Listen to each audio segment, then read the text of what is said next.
Actually আমরা যেভাবে start করেছিলাম এবং আর্লি গোল হওয়ার পর আমি যেটা দেখেছি এবং যেটা বুঝেছি সেটা হলো প্লেয়াররা তারা ইন্ডিভিজুয়াল খেলা বেশি মনোযোগী হয়েছিল এবং তাদের খুব ইজি নিয়েছিল।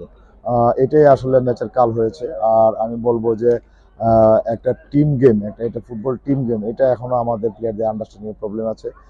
আমরা হয়তো এই জায়গাটা ব্যর্থ হচ্ছি বারবার যে প্লেয়ারদের টিম গেম, এবং এটা টিম গেম খেলার মাধ্যমে রেজাল্ট পজিটিভ আনতে হয়। এই দিক থেকে আমি বলে যে কোচ, আমি মনে করি যে আমি এই জিনিসটা তাদেরকে বোঝাতে ব্যর্থ হয়েছি। নাহলে দুবার আগানোর পরে আবার তাদের যেহেতু সেকেন্ড গোলটা আমরা করার পর আবার তাদের মনোযোগ সংযোগের প্রবলেম, এটাই আসলে মূল কারণ হয়ে দাঁড়িয়েছে।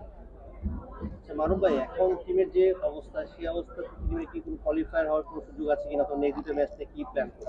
অ্যাকচুয়ালি এখন আর আমি কোনো কোয়ালিফায়ার সুযোগ দেখি না।